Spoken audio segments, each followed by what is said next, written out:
what we did last time. No questions? Okay, then. What did we cover last time? Last week. We covered lines. What about lines? We did slope. What's the formula? It already started.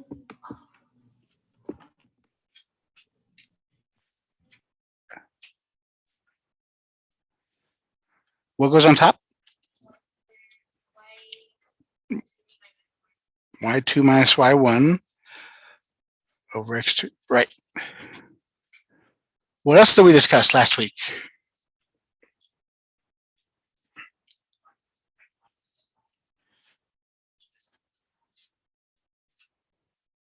The Pythagorean.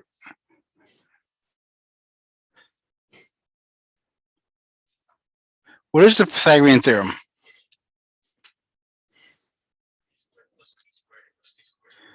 Okay, it's a squared plus b squared equals c squared. But why is that important to our topic? How does that relate to what we talked about? Okay, how do we do that? We have 2 points, A and B. Well, you're right, it is to find the distance between 2 points, but how do we do that? How is this formula related to that line?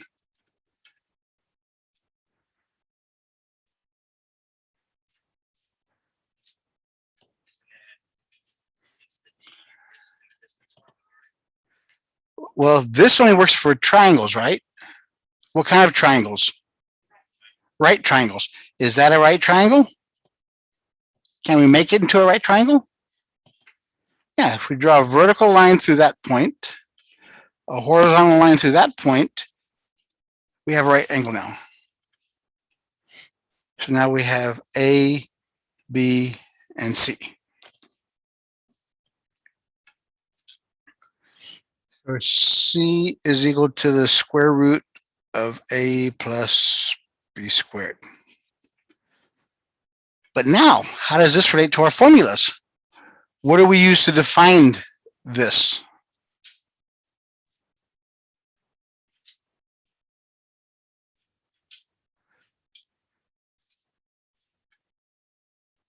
Distance. You're right. That's where you started off. It's the distance. That's you remembered. The distance equals. The A has to do with the x's, which is the difference of the x's. X2 minus x1 squared, and B is y sub 2, y sub 1 squared, square root. Right, we found the distances between 2 points. We also discuss the quadrants. What are quadrants? Yeah, it's not, yeah, segments of, yeah. How are they labeled? Roman numerals, very good.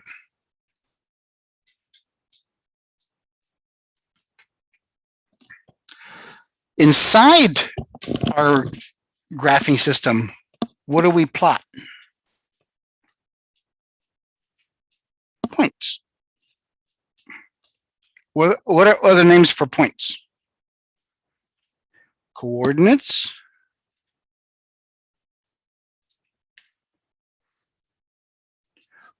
Ordered pairs.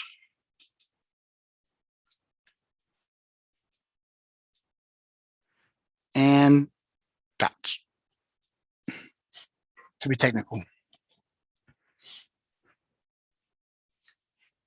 Today, we're going to discuss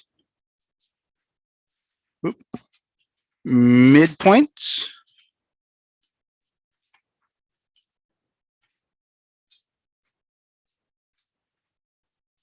equations of lines in the point slope form,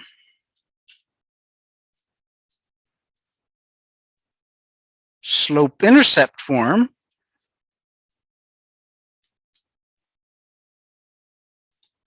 and the standard form.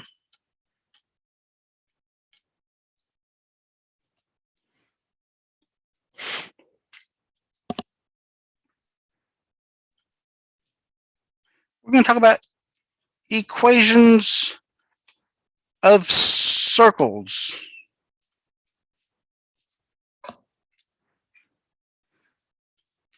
We're going to find the center of the circle, and we're going to find the radius.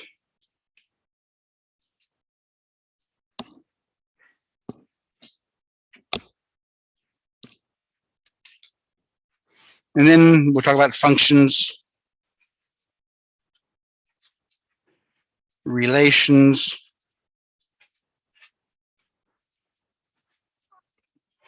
correspondence,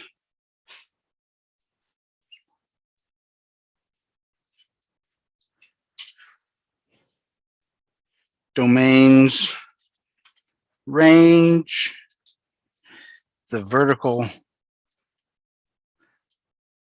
line test,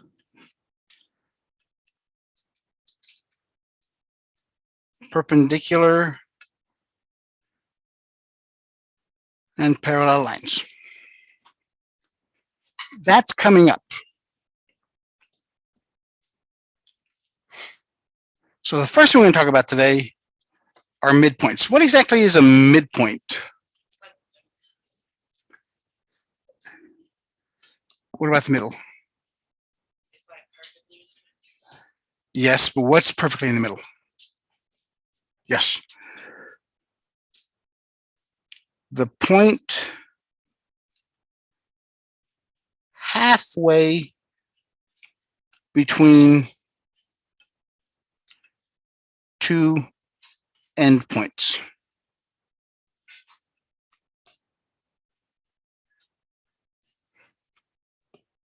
It has to be exactly halfway between two endpoints.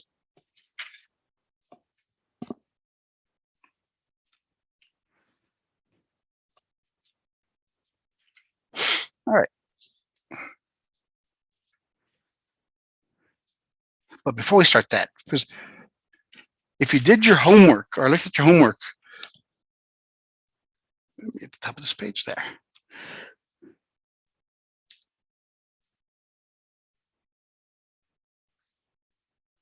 We have to talk about intercepts. What are intercepts?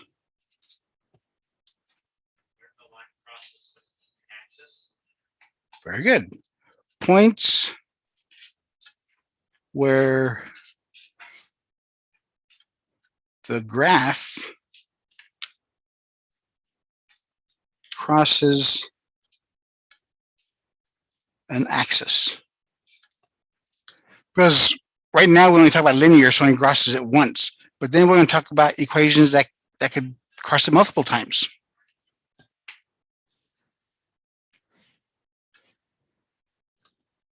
All right.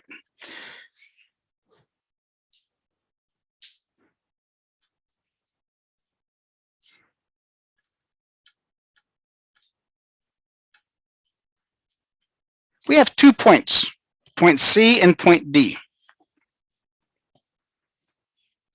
Point C has this coordinate, point D has that.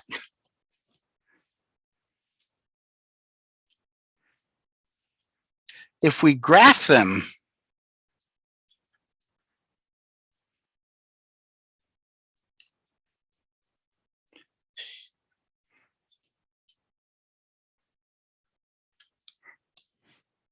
so where would this one be graphed? From the origin, where do I go? Left 5. 1, 2, 3, 4, 5. And point D?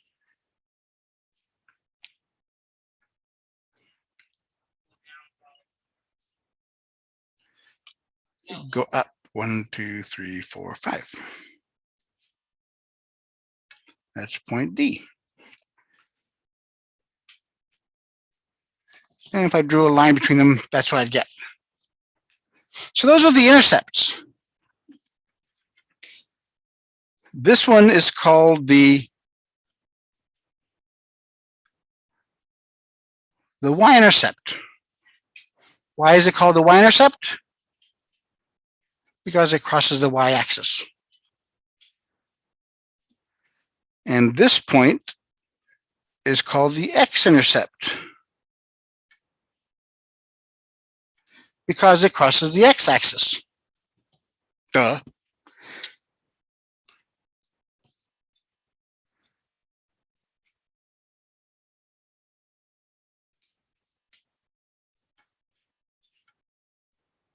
Let's look at the characteristics of the intercepts. For the X-intercept, what do we notice about the location, the point?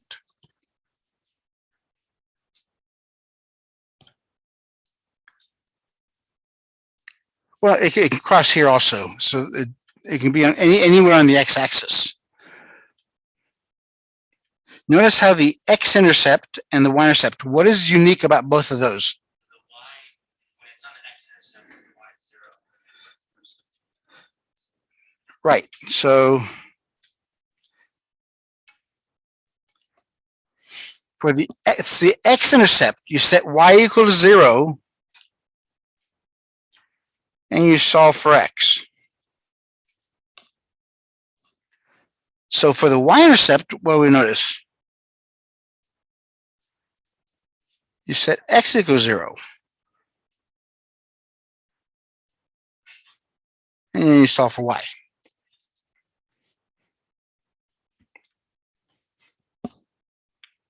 Because in the X-intercept, there is no Y value.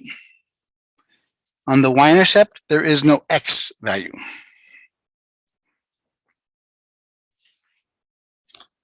So here's an example.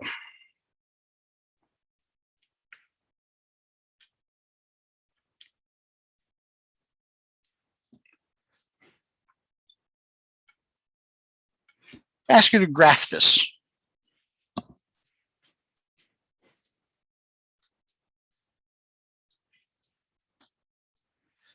So 5x minus 7y equals 35. Graph that using the intercept method.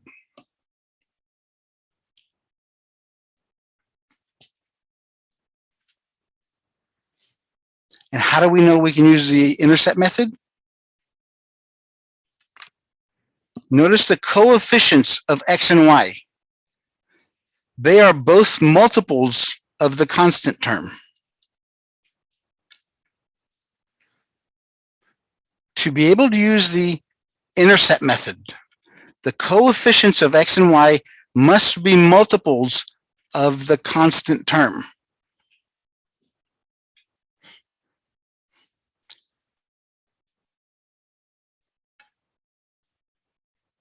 Coefficients of x and y must be multiples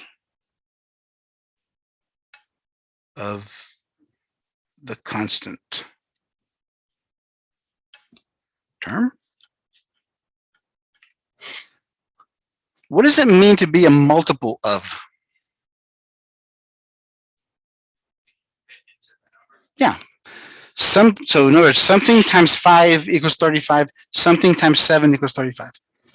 So something times that coefficient has to equal the constant.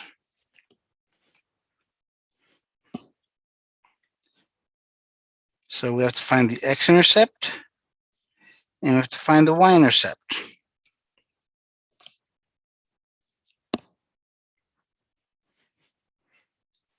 So 5x minus 7y equals 35. 5x minus 7y equals 35.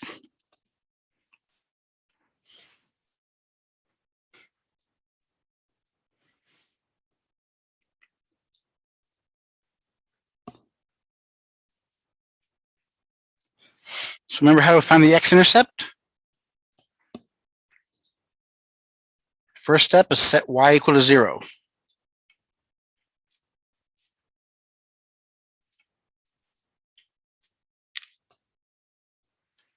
Solve for x.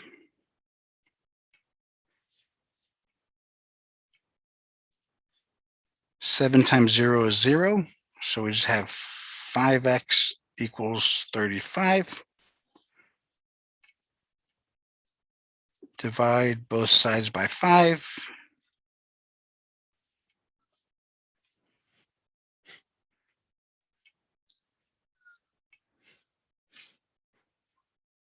Remember, since we set y equal to 0, we have to have y being 0 on the final answer.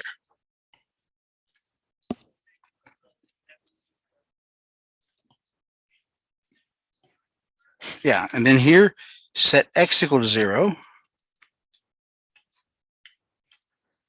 So 5 times 0 minus 7y equals 35. 0 minus 7y equals 35. Negative 7y equals 35. Let's see if y'all remember.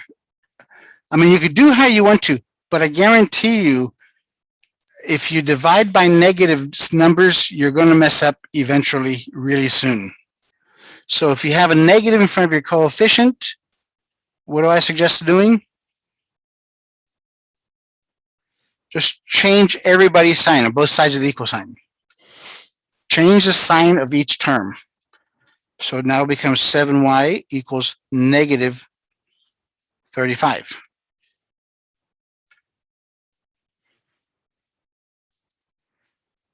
And now we can divide by 7.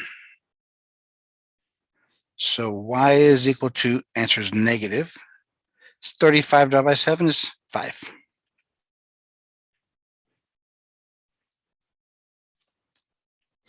Remember, x was set to 0.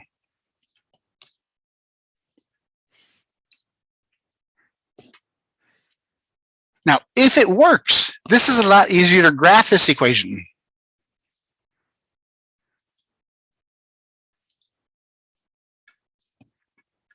One, two, three, four, five, six, 7. Put a dot on 7 for the x-axis. 1, 2, 3, 4, 5. And connect the dots. There's your graph. If it works, it's great. But sometimes you'll be faced with an equation where one of the coefficients does not cancel out. You have a fraction. So when that happens, we got to think of another way.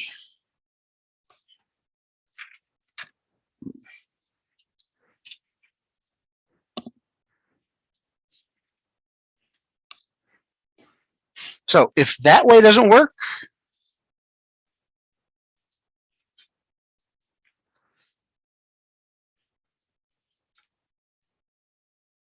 we're going to talk about the slope-intercept form.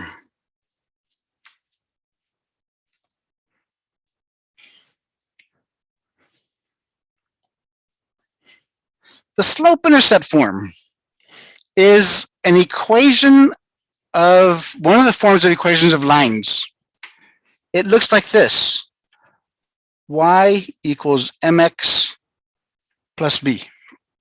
That's the slope-intercept form, where m stands for what? Yeah, that's what we found out last time, slope. And b is the y-intercept.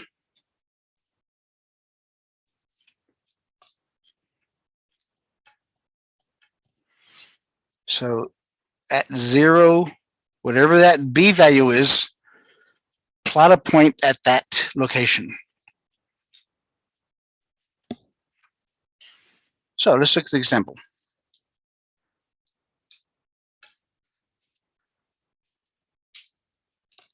Y equals 1/2 x plus 6.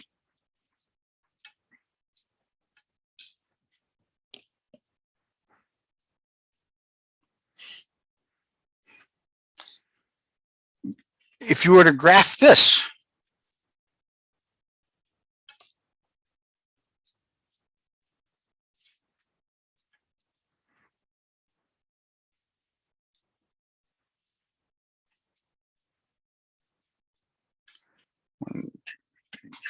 5, 7. So here are the steps. If your equation's in the slope-intercept form, first step,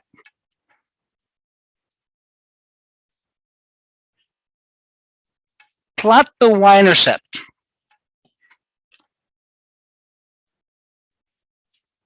Plot the y-intercept. So what's the y-intercept in our case? Yeah. The y-intercept is always the constant. The y-intercept is always the constant number. In other words, it's the only number that doesn't have a letter next to it. So we 1, 2, 3, 4, 5, 6. We plot a point at 6. Second step. From the y-intercept, follow m, the slope, to the next point.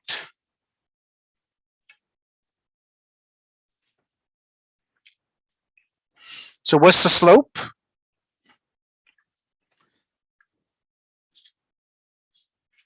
Slope is always in front of x.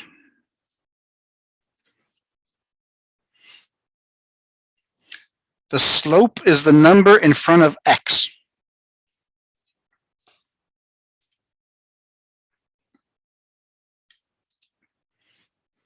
So what's our slope here? 1 over 2. So because our slope number is rise over run, it's positive. So from this number, we go up 1, and then over 2. Go up 1, over 2. And there's our graph.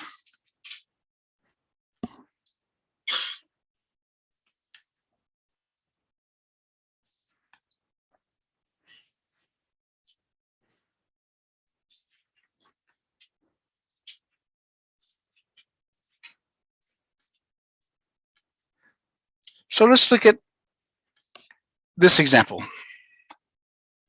Let's do this example both ways.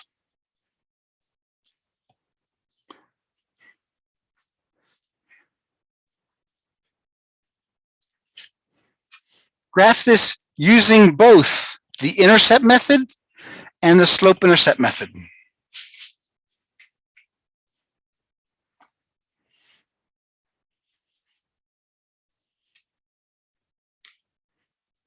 So the intercept method and the y equals mx plus b method.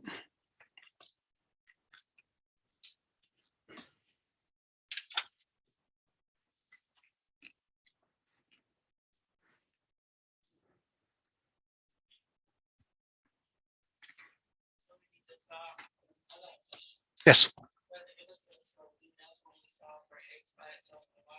Yes. Yeah, for the intercept method, we have the x-intercept and the y-intercept.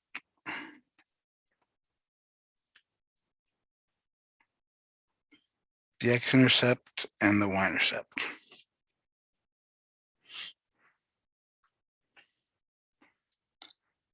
For x minus 3y equals 12. 4x minus 3y equals 12.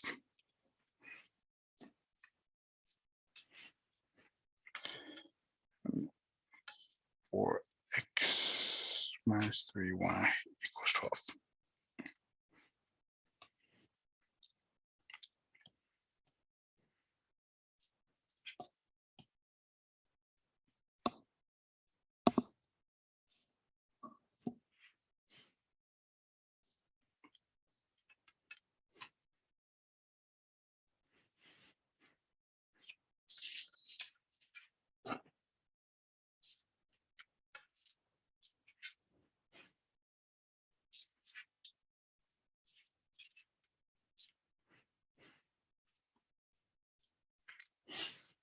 So how do I find the x-intercept? What do I do first?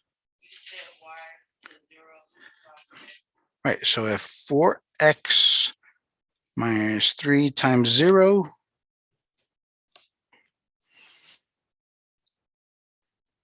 4x minus 0, so it's just 4x equals 12.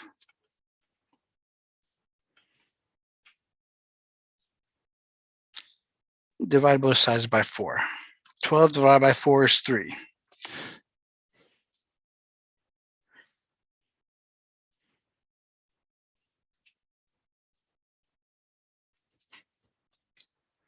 So the answer for that one is 3 comma 0. Because remember, we set y equals 0 to begin with, so y has to be 0. And the other one, we set x equal to 0 for the y-intercept. So 4 times 0 is 0, minus 3y equals 12.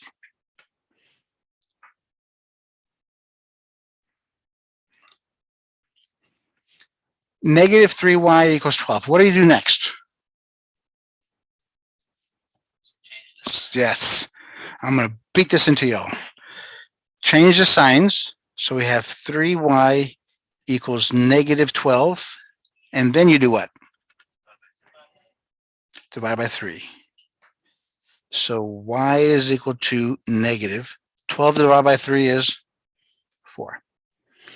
So the location is 0 comma negative 4.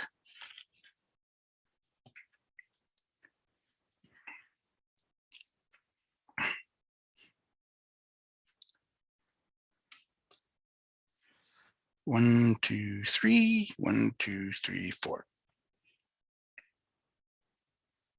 That's what the graph looks like.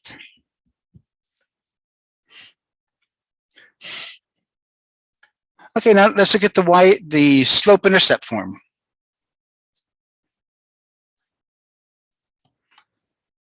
To use the slope-intercept form, you just have to solve for y. To solve for y, we have to get rid of the x.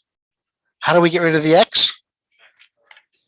So first step is subtract 4x from both sides. So whatever you do to one side of the equal sign, you have to do to the other side to keep them balanced. So negative 3y equals negative 4x plus 12. You cannot combine 4x and 12. Why not?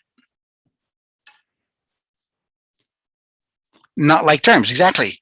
Apples and oranges. These are x's, these are nothings. So you cannot combine them. There's a negative here, so change all the signs.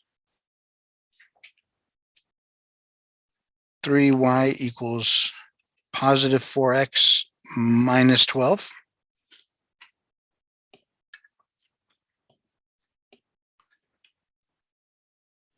Next step,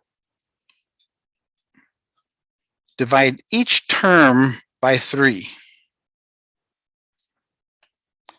So, I'm sorry. Yes, I'm so sorry. So we have 4 over 3x minus 12 over 3 is 4.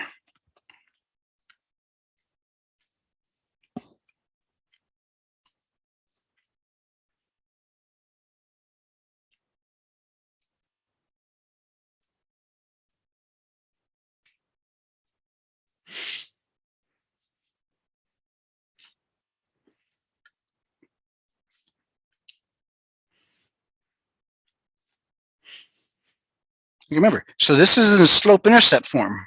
How do we graph that? Yeah, whatever the constant is, plot that on the y-axis. 1, 2, 3, negative 4. So plot that value first, and then then look at the slope. Whatever's in front of the x.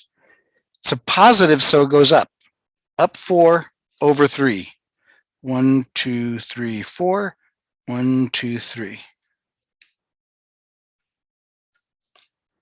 Same graphs. Which side's easier? Basically get to decide which one. Yeah, it's whatever's easiest for you to work on. It's just that this method, what if you did it this way, I give you this equation and ask you what's the slope? Yeah, you have to do this to get the slope.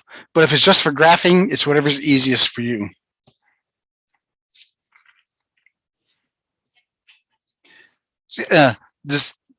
Which method is better? It doesn't matter. But if I was asking you a specific question like what is the slope of this line? Then you'd have to do it this method to get the slope. But if it's just for graphing, you could use whatever method you want. It should get the same answer.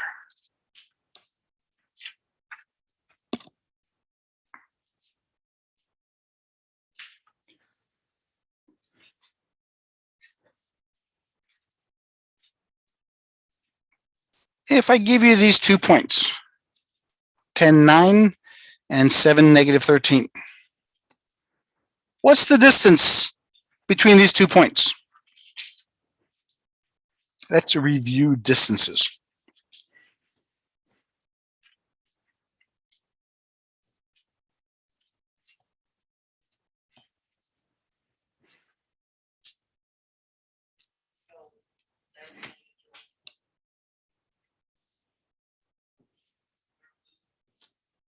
Right, so start with the formula for distance.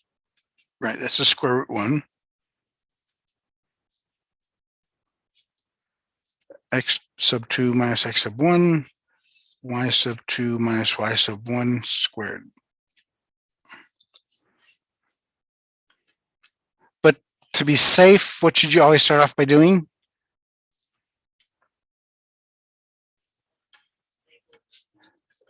Label the values, right? X1, X2, Y1, Y2. Remember, this is 0.1, this is 0.2.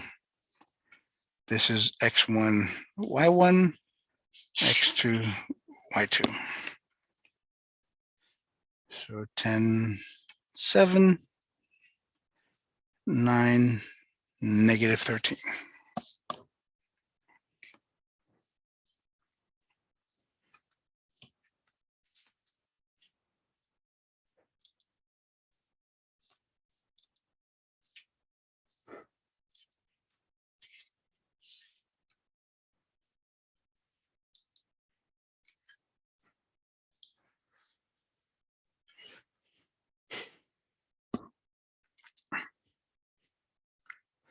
Just plug and play.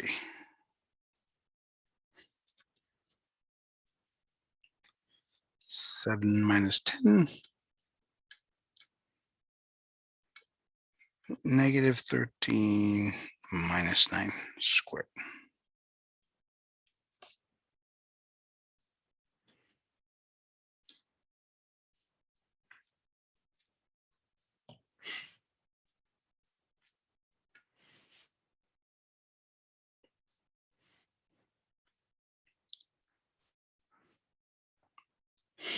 Seven minus 10 is, yeah, because 10 is bigger than 7, it's negative, so it's -3 squared.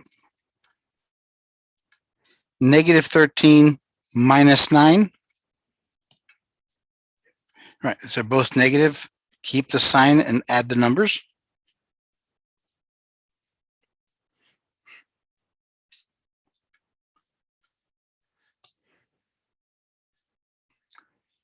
-3 squared. 9. And then -22 squared. 484. Close.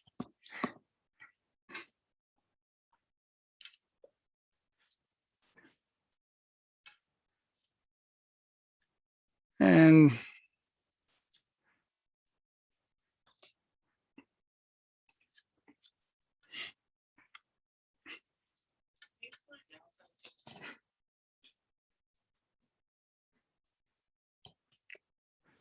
$493.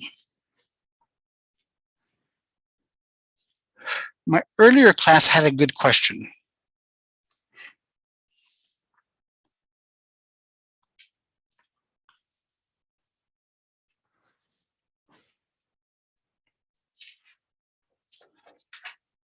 What's the difference between these two? Negative 3 squared, negative 3 squared. The answer goes down to order of operations.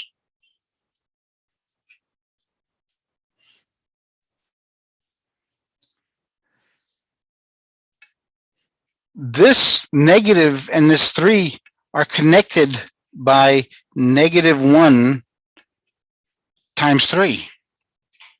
So this is multiplication. This is exponents. What do you do first?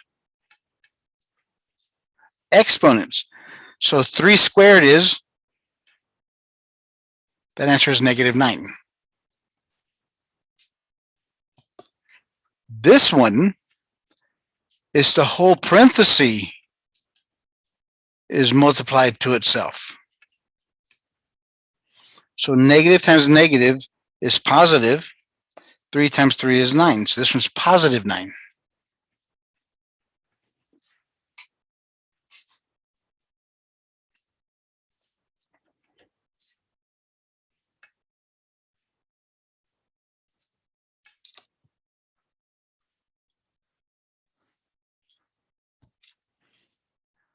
And how about this one? Negative, open parenthesis, negative 3 squared. What do you think the answer is going to be there? Positive, negative what? Let's see. Same thing, order of operations. This is multiplied. So I got to do the order of operations first, exponents. So in parentheses, negative 3, negative 3. So it's negative times negative. There's odd number of negatives. The answer is negative. 3 times 3 is 9. It is negative 9.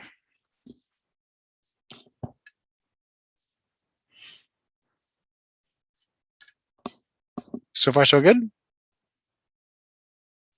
So we have to be very careful where the parentheses are and where the exponents are.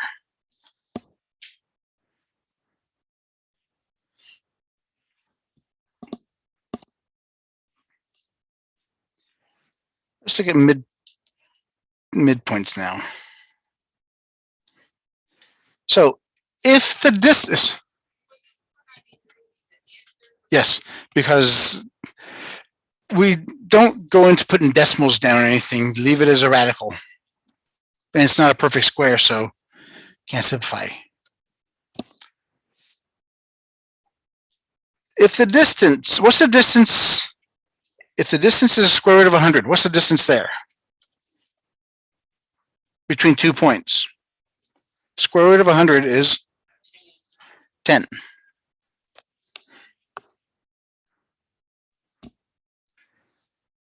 So what that means is we have 2 points, A and B, and the distance between them is 10 units. The midpoint would be how far from both of those? How far would the midpoint be? Yeah, so the midpoint is half the distance.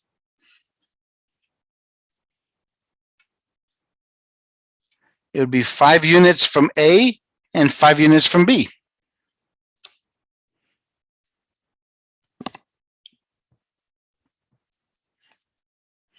Yeah, so the midpoint is half of the distance. So what would be a good example of why would we use midpoints? Looking at this example here.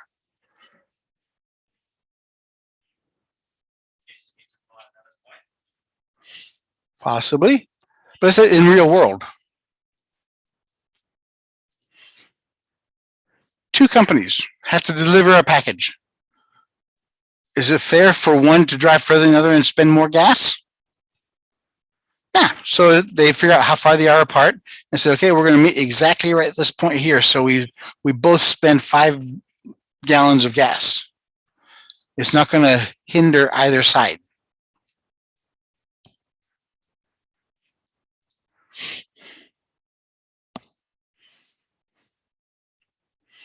The formula.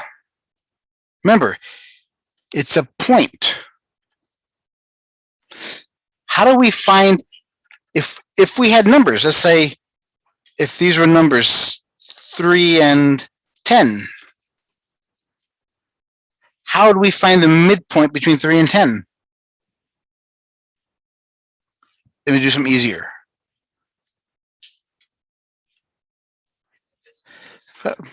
Well, let's say our endpoints are 4 and 6.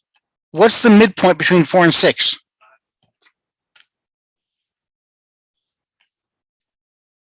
Now let's think of this. Can we figure out a formula? Using the numbers 4 and 6, how can we come up with 5?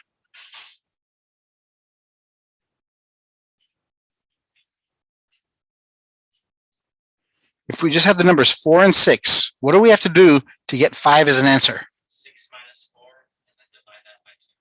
6 minus 4 is 2. 2 divided by 2 is 1. What's that? Yes. So in this one, because yeah, in the past, we've always had to find the difference of the 2 points. This one, we add the endpoints and divide it by 2. 10 divided by 2 is 5. Remember, it's a point. It's a midpoint. So it has to have an x and y component. So we have the x's, x1 plus x2 over 2.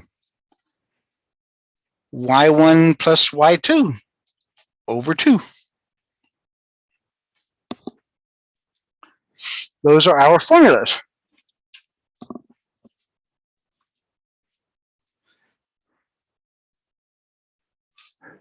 Very careful. Note, it's the same letter M, but this is a capital M.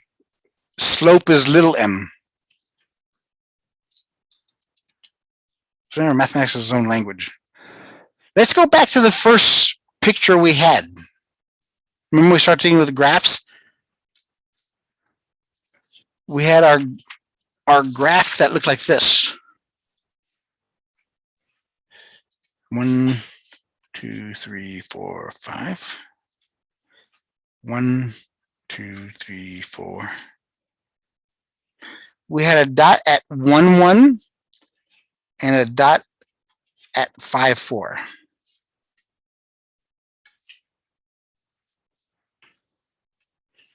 This is point A and this is point B. How do we find the midpoint between that line now? If it's a linear or vertical line, they're easy. But now we have a diagonal line. They become a little more difficult because now we have an x and y component.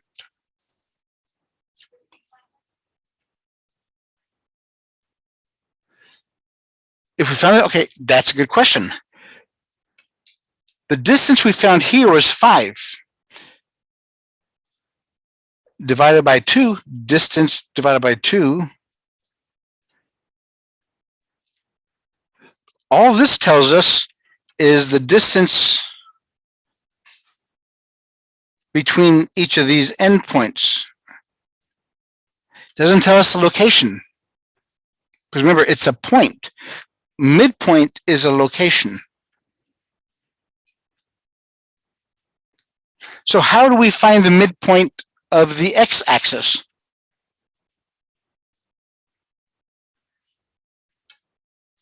It's the same answer you just gave me a little bit ago.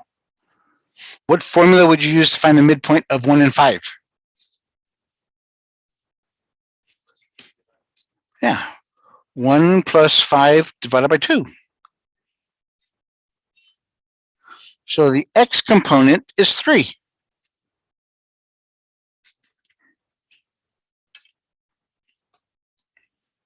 Likewise, on the y component, 1 plus 4 divided by 2, so it's 5 over 2. That's 2.5 or 2.5 or 5 over 2. Either one, I'll take any of those.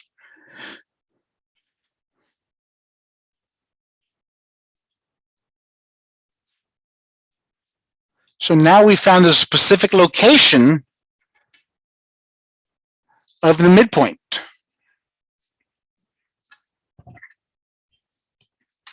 So far, so good?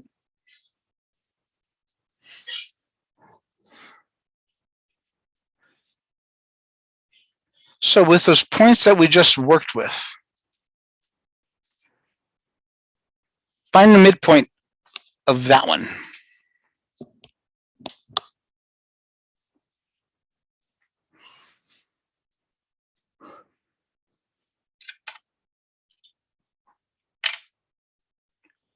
So 10 comma negative 9, 7 comma negative 13. Find me the midpoint.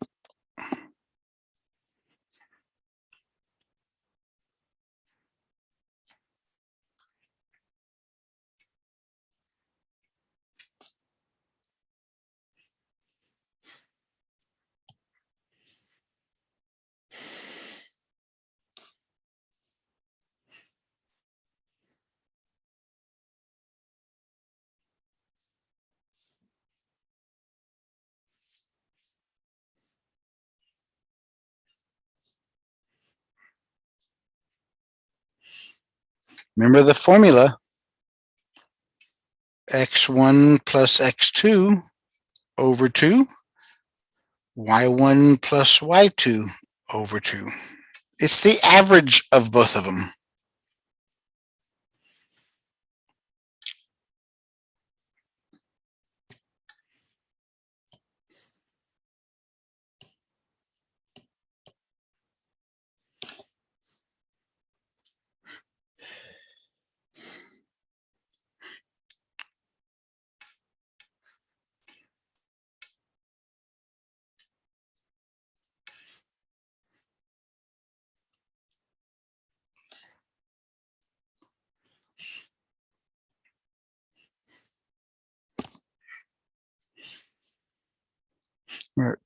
Label your points.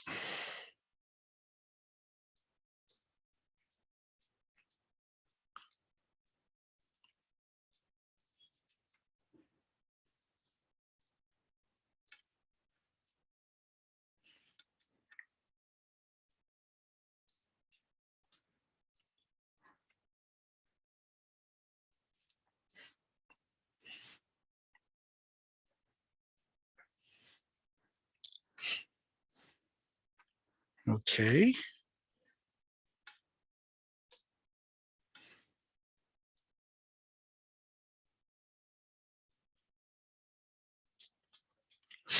Those negative signs may give you some trouble. So the x value shouldn't be tough. It's 17 over 2. But with these negatives, remember, if the signs are the same, if two signs, if they're the same, replace it with a positive. If they're opposite signs, if two signs are opposite, replace it with a negative. So here we have a positive and a negative. So we replace it with a negative. Negative 9 minus 13. No, that's only when you multiply or divide. When you're adding or subtracting, you look at the signs. If the signs are the same, keep the common sign. So since both the signs are the same, we keep the sign and add the numbers. 9 plus 13 is 22 over 2.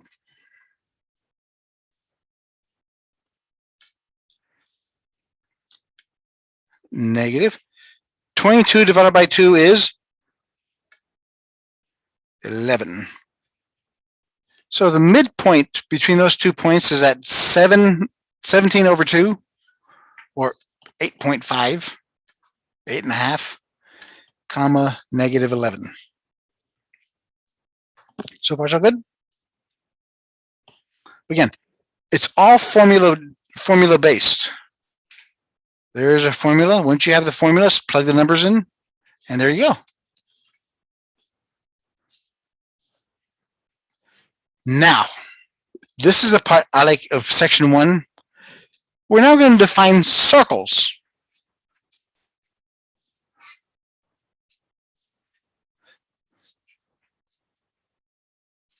What is a circle? A circle is an infinite number of points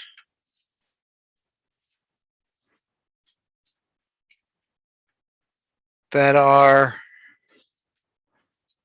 all equidistant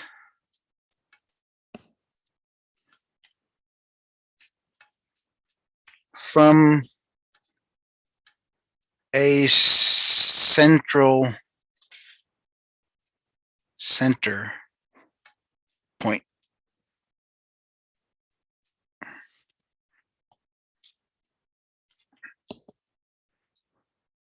An infinite number of points that are all equidistant from a central point. Yeah, we call that central point the center of the circle. And this equidistant thing, that defines the radius of the circle.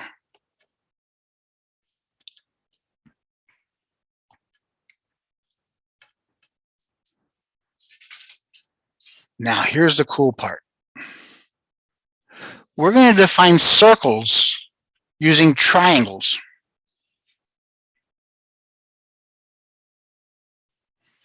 You would never have thought about that, would you? Pointy things to create a smooth surface.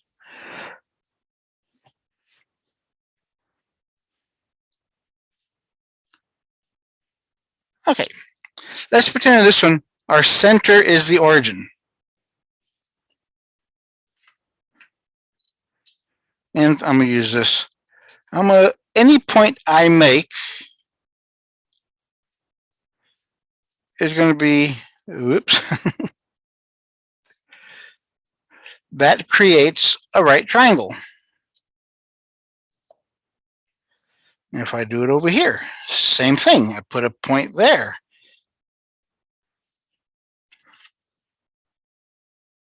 Connect that. It creates a right triangle.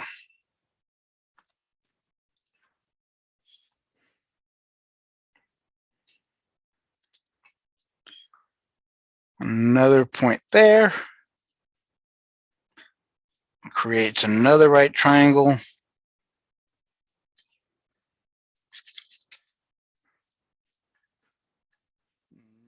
Another point there. Connect that. It creates a right triangle. I put one more.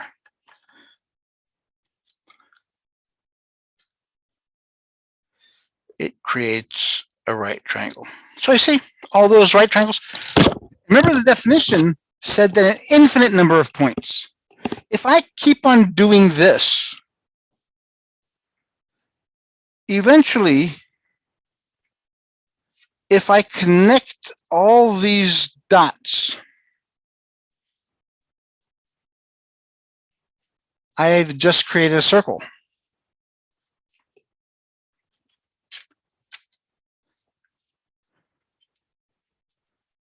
Where that's the radius. Remember, the radius is the distance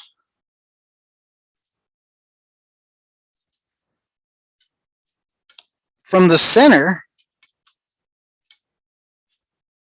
to a point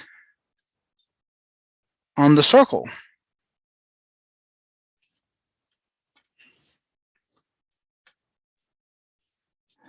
So the radius is the distance.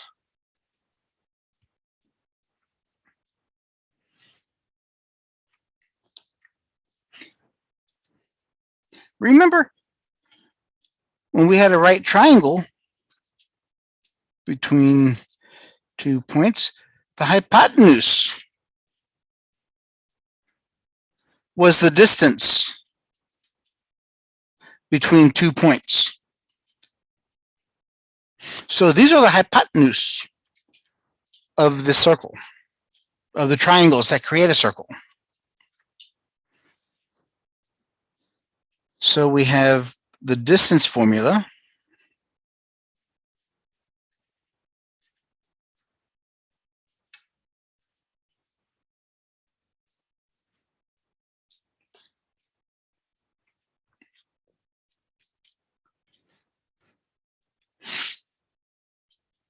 And we said the distance was the radius.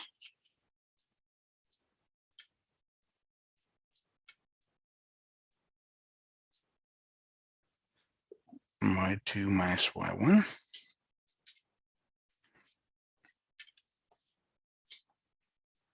So the distance was the radius,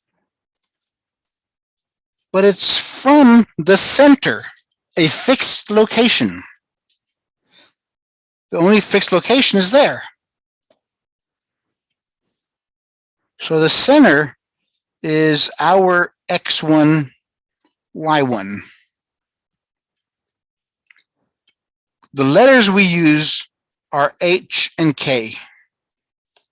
H and K represent the center of the circle. So our formula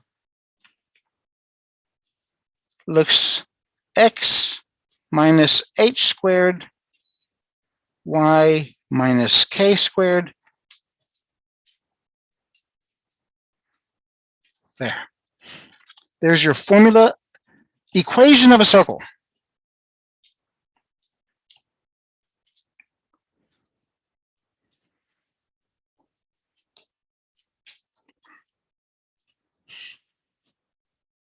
See, we use the Pythagorean theorem to define triangles, to define equations of lines.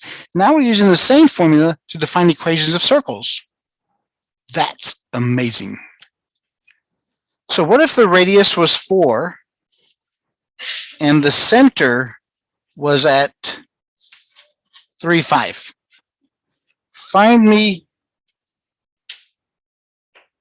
the equation of a circle.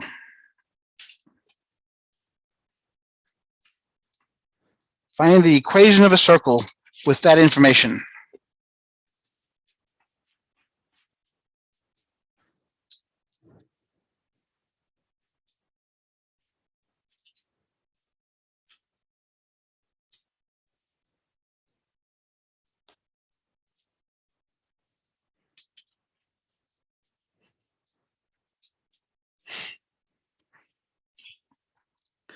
So write down our formula.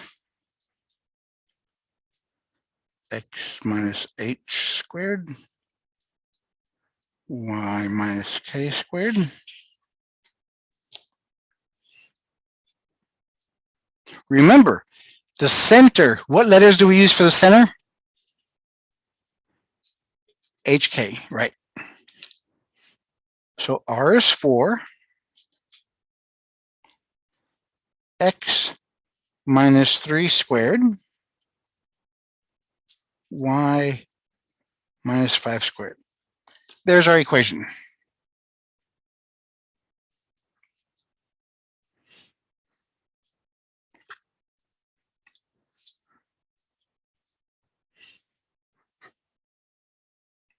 All it is plug and play. There's not much more to it.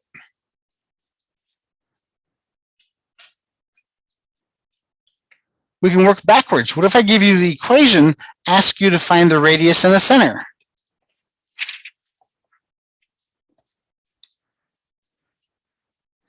Seven equals x minus 3 squared plus y plus 2 squared. Find me the radius and the center.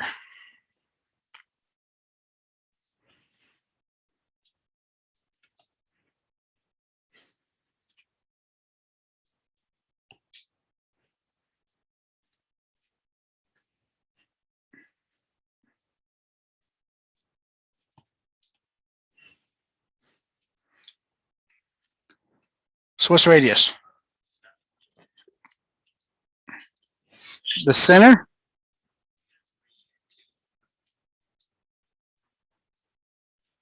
3, -2.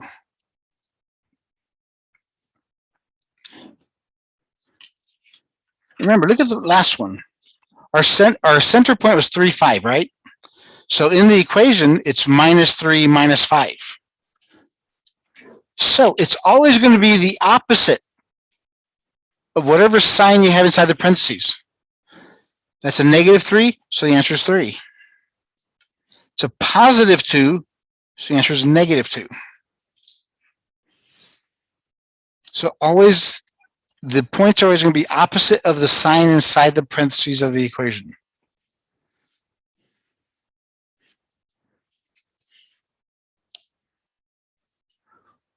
What if I give you this?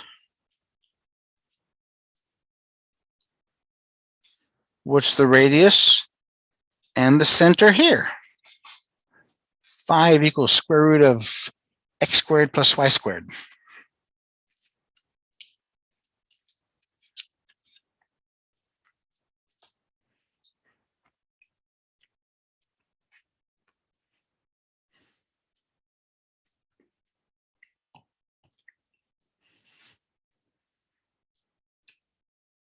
Anyone guess? Very good. The radius was 5, and the center is at 0, 0, because it has no h and k in there.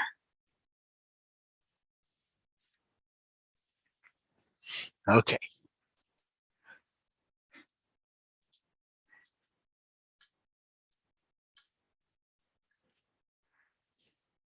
Let's see if you get this one. 9 equals x plus 3 squared plus y plus 1 squared. Tell me the radius and the center.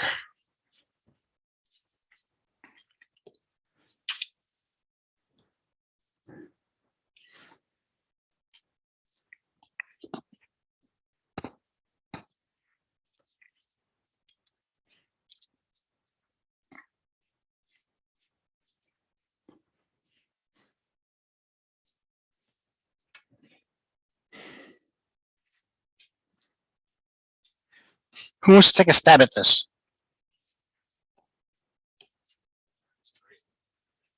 R is what?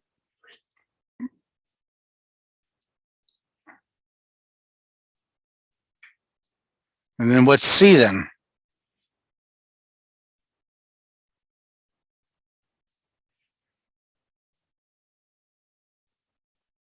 Anybody agree with that? Yes. Because remember, it's opposite signs of the center is pretty easy. It's opposite signs. This, you have to be very careful. Notice there's no square root on the equation. So they're both, that means these are both squared. This one is r squared. If there's no square root, then this is r squared. If there's a square root, then it's r. Very good.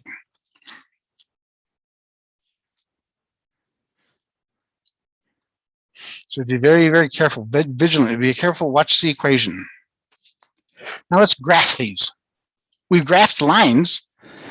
Circles are no different.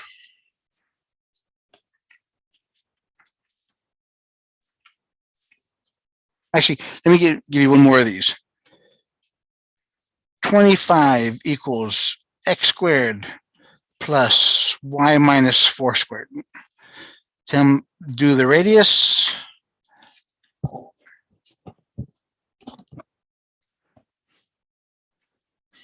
And then graph.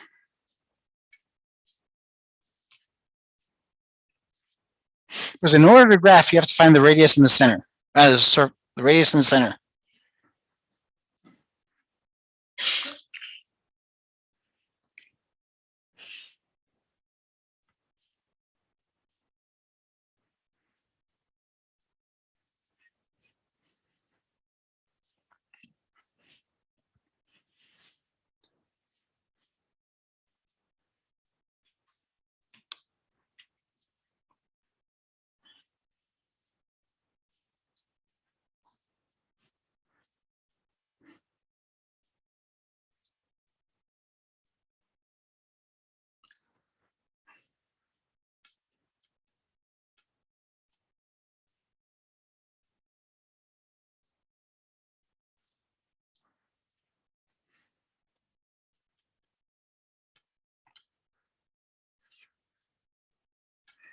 Okay, so what's the radius? Very good, 5. The center? Very good, 0, 4. So, steps. Plot the center, which is at 0, 4.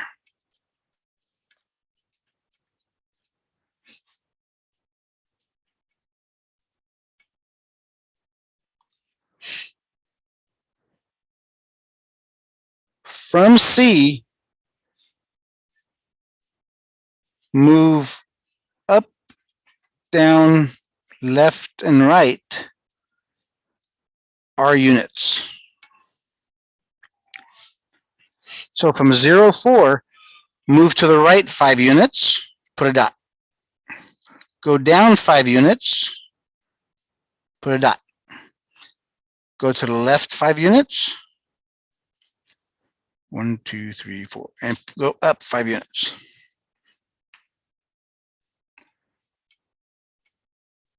And draw the circle.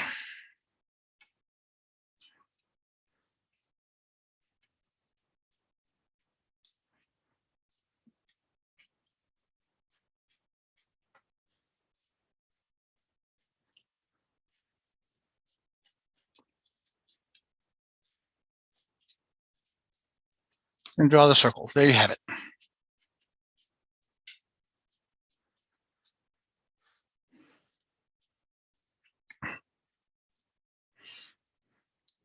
So graphing circles, once you find the center and the radius, plot the center, go up, down, left, right, the radius units, and then make a circle from there.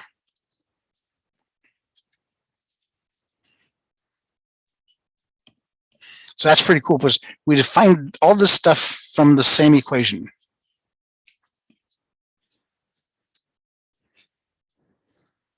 Any questions so far? Okay.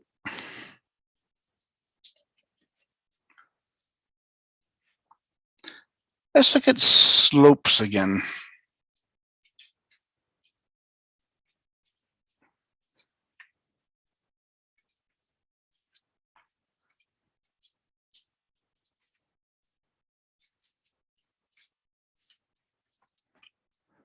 Because we're going to discuss a little bit about equations of lines. We're talking about equations of circles.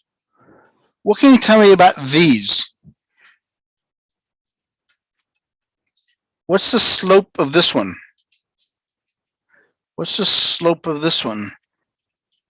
What can you tell me about the slopes?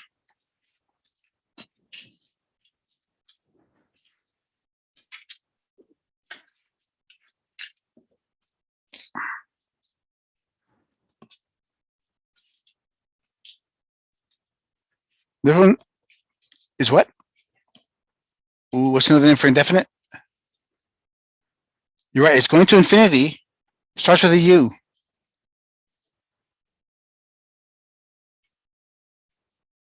It's undefined. Yes, it isn't. It's into infinity. It's indefinite, but we'll call it undefined. How about this one?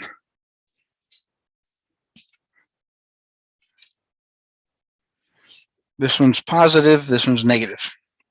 And all that stuff came from our slope face.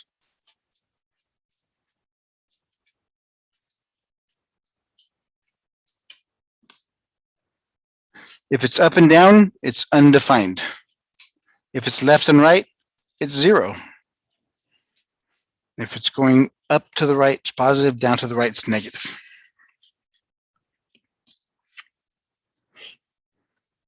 So the reason, talking about equations of lines, the first two are the easiest. Because you notice the horizontal and vertical lines only cross one axis. They only cross one axis. So the equation of the line here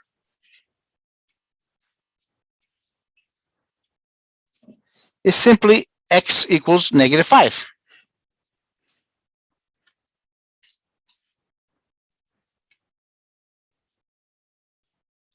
And this one is, since it crosses the y-axis, it's y equals +5. think of it this way. No matter what points you give me, x is always the same. So the equation is x equals -5. The same thing here. No matter what x's you give me, y is always the same. So the equation is y equals 5.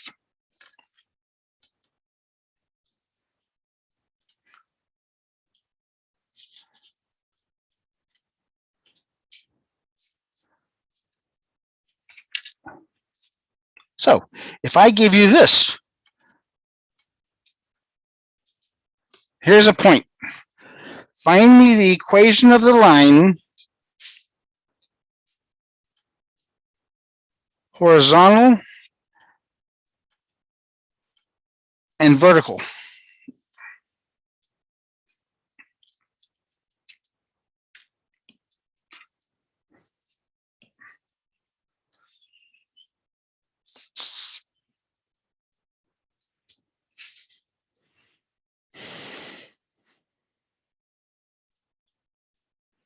From the equation of the horizontal line and the vertical line.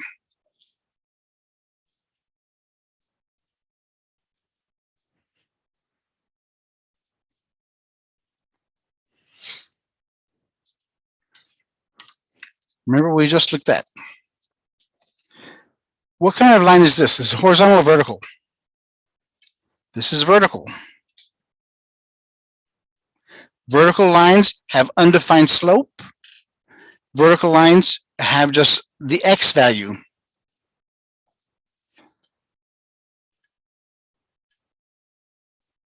Horizontal lines have a 0 slope, and they only have the y value. So, what's the equation of the horizontal line for this first, if we're going to that point? Right. And then the vertical line?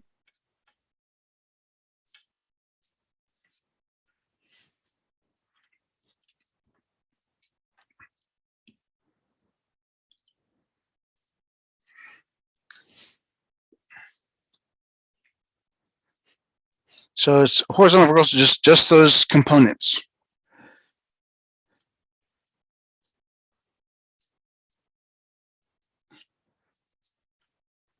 Graph this equation.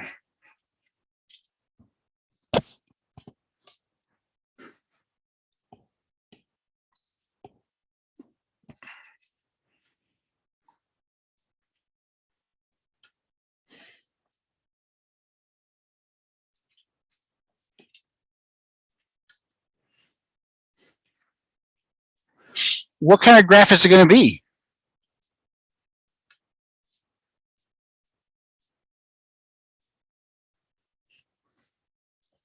You notice the squares here? So that means it's going to graph a circle. Since it's a circle, we need to know the radius and the center. What's the radius?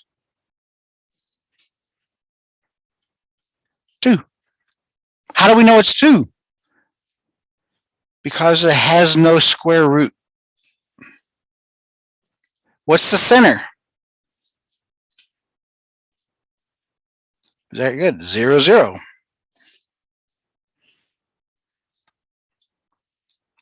So we 0, 0, go 2 to the right, 2 up, 2 left, 2 down.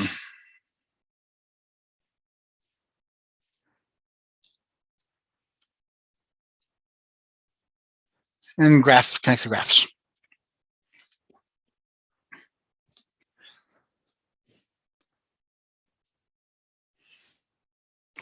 One last question.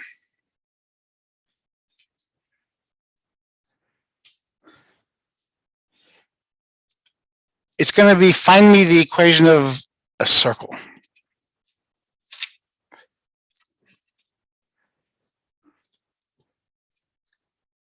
Find the equation of a circle with center at 3, 1, and going through the point -4, 4. Find me the equation of a circle going through this information.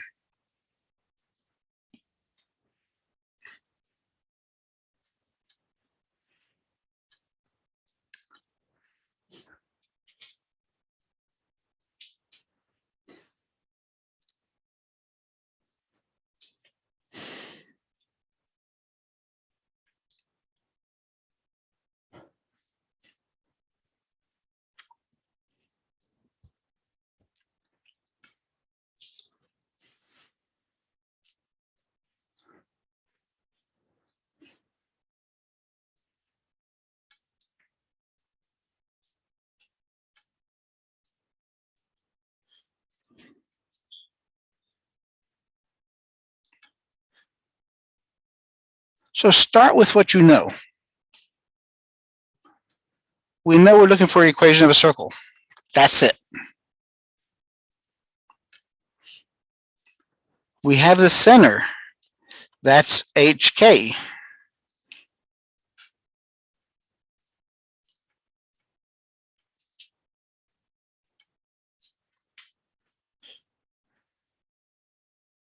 What's the only thing we're missing? R, the radius. The radius is what? The distance between the center and the point. So that the radius is the distance. x2 minus x1 squared, y2 minus y1 squared. x1 is 3, x2 is -4, y1 is 1, y2 is 4.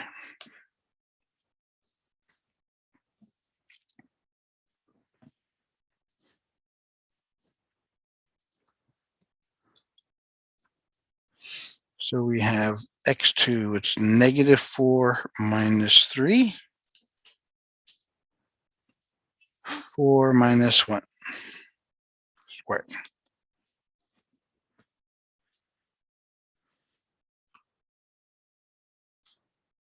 They're both negative, so we add the numbers. 4 minus 1 is 3.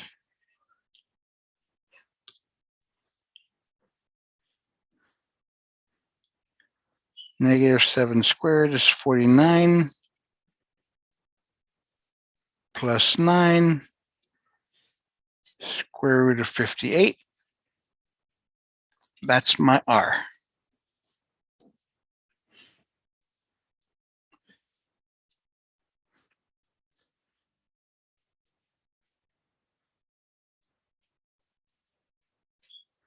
So combine these two pieces of information.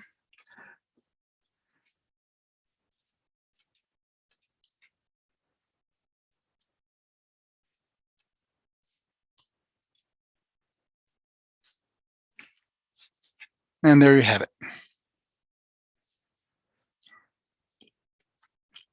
So the answer, I mean, you can't have a radical answer.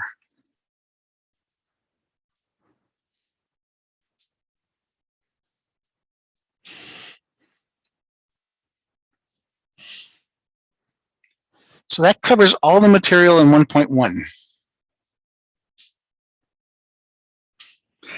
Yeah, I don't mind going slow in chapter 1 because it has so much stuff to cover, because all the stuff is integral in what we're going to be doing later on. Mechanics of it and the terms and the definitions of everything we're going to define. So do not worry about this. I don't mind if we move another week of this stuff. But then once we get past chapter 1, chapter 2, then we'll start picking up speed. All right, any questions? Yes. Well, I mean, you can, it's like a personal question with the assignment, because I haven't started on chapter 1 assignment. And like I did question 1 for question 2, like I got a question. Oh, on question 2? Yeah. Okay. Question 2, it said it was like a graph of basically I had to do the Y-Intercept. And I made Y 0 and then I made X 0 and I got my point. And when I was to graph it, it like told me it was wrong. I did that one. I got that one done. It was this question. But you have to make sure it may be the signs that are different. Well, can you look at my math? What's the equation? What's the line you were given? Minus 9x minus 2y equals 18. Okay, let me go back to doing this.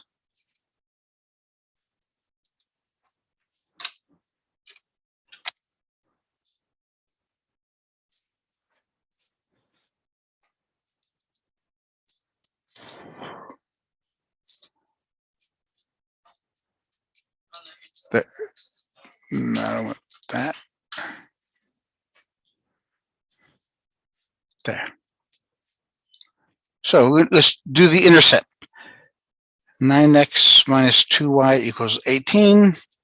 9x minus 2y equals 18. So the x-intercept, the y-intercept.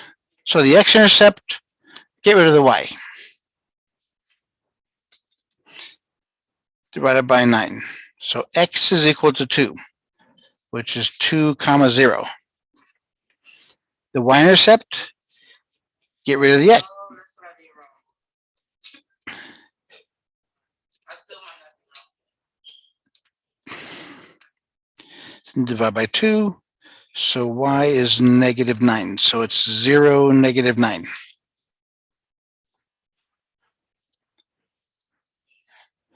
One, 2, 2, 3, 4, 5, 6, 7, 8, 9. That's what it looks like. But that's just basically graphing 2 comma. No, it's not, because 2 comma negative 9 is a separate point. Remember, here we have to set y equal to 0. So the y value is 0. So basically I had all the answer. I just. You combine them at the end. Yeah, you graphed a point instead of a line. Yes, I said that. That's why I knew the question was going to be. That's what I wanted to do here, because I've seen a lot of people do that. And this is very important. Yes. 2 points actually. Okay. Okay, I'm sorry to keep y'all. Any more questions? All right. So yeah, we'll do some more. Try to do your homework on 1.1, and we'll do some more in class, and then we'll do sections 2 and 3 next time. All right. Have a great evening.